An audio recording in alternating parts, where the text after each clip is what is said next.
the staircase of disbelief. So we're going to tie here nihilism to flat Earth, right? If you consider the ability for people, this is what you're talking about, the ability for people to grapple with very controversial parapolitical ideas, or with hugely alternative perspectives on, let's say, historical events, globalist politics, metaphysical ideas, just this sense that the great holographic illusions of reality must be encountered if you want to know what's going on. And there's different levels of that.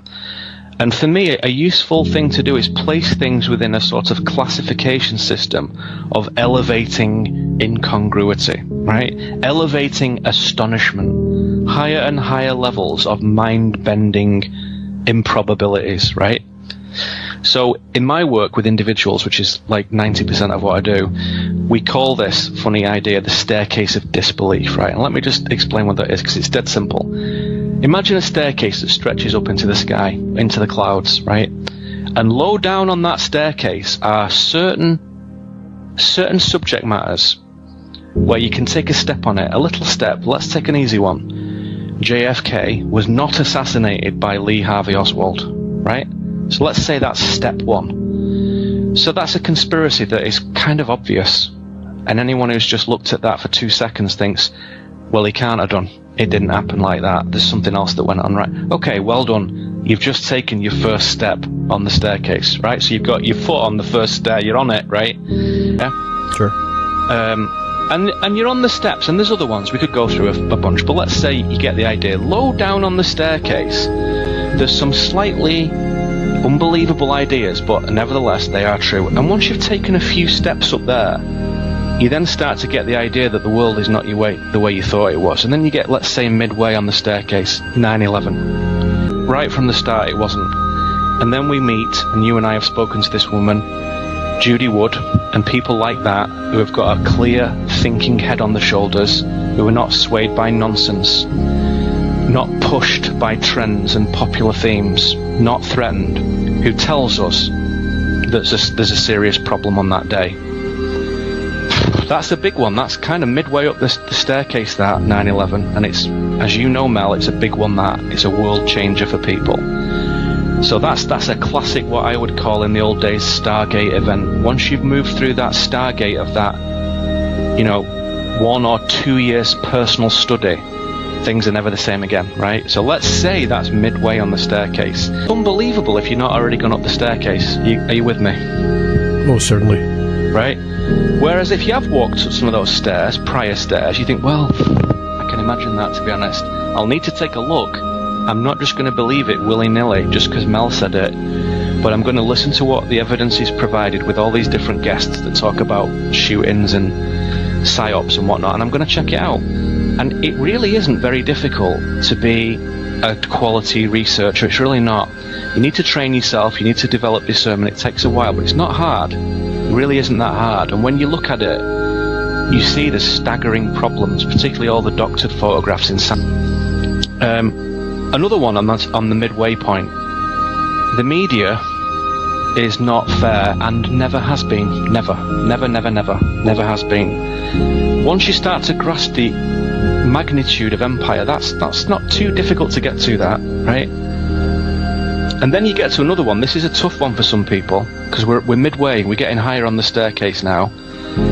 Is it possible that we conceive of a situation where all kinds of organizations, they are conditioning beacons, and they suck in the unwary and empty them out? They sort of amplify unreality only to create this extended movie, this long play movie that goes on and on and on and on. Fake polarizations, always fomenting division, always exploiting the weakest members of society, people with nothing, who don't have a chance to sit back and educate themselves, who don't have a chance in hell of that. They are the foot soldiers of those groups. Oh wow, really? They think that that's all garbage. That's right, that's garbage, all of it, all garbage. That's a tough place to be. If you can stomach that, then you get further up, let's say the top parts of the staircase. Did that happen or did it not? And then you come to other things that are more impersonal. The sun and the moon, they're not far away. They're not what we think they are. Go up further. The Earth is not a sphere. The sun and the moon are not what you think they are. Same size, not far away. There is no gravity. Humans are ensouled children of divine source. And right at the top of the staircase, God is real and loves you. That's the hardest one for anyone to fucking believe. The hardest one. Even people don't really accept that in the heart. They have a different version of it. That staircase of disbelief is what allows one person to examine a thing and another person not to examine a thing. You forget, Mel, and I say this tongue-in-cheek, you forget how far you've already come up that staircase over the last 15 years. You forget how many steps you've taken, and you forget what giant cataclysmic paradigm shifts you've had in your own private mind, in your own heart, in your own thoughts, personally in your life, with yourself, with your family, with your friends, with your business, with the audience, with this, with everything. We forget how far we've come. And just for a second, you stop and you look down and you realize you're at the top of the staircase. You're right there thinking, anything's possible. Stair 100. Anything is possible. There's many people walking around who may have taken one step or two steps or no steps.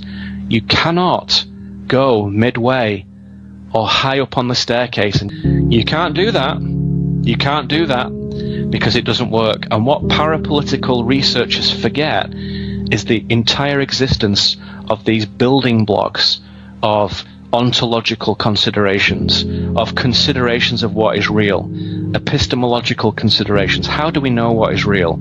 How can we understand the scope of truthfulness? What does that even mean? Walking up that staircase in our own private studies answers that for us in very personal, meaningful ways. So like I say, I can walk into somebody's living room in this audience, pick a random guy, a random woman, and we can dive right into stair number 72, right into stair number 97, and they'll be like, wow, it's incredible. I don't know if it's true, it could be garbage, but I am prepared to look at it, and I don't have any investment, I don't have any problem looking at these issues. It doesn't even go on the radar.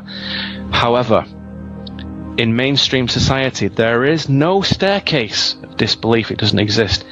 All of that stuff is untrue, every single last minute of it. And there is a lot of people walking around who don't even want to take the first step. They don't want to know. And here's why. If you take step number 1, Lee Harvey Oswald did not kill JFK. You have to go to step 100. You have to go all the way up to step 100 in due course. And deep inside, everyone knows that. And they don't want to take that journey because it's hard. It's hard, it's ugly, blood will be spilt, people will be lost, people will disappear, people will laugh at you, people will take business away from you, people will mock you, people may even lock you up. So most people, they hover the foot over that first stair, you know, when you're just about to stand on the stair, and they think, you know what, if I take this first step in due course, in the fullness of time, I might have to go all the way to the top. Flat Earth, God. I don't know whether I can do that. I don't even know whether I want to go there. And again, I emphasize this point. Every single stair is a question mark. It's not whether this is the case or not. That's a very personal decision. We don't need to objectively agree on anything here. It's a personal journey, a personal staircase. All they are question marks. Flat Earth, there's a lot of big, important questions there. Really, really important questions. Anyone who writes that off needs the brain examining. They need to go back and get the crayons out and start again.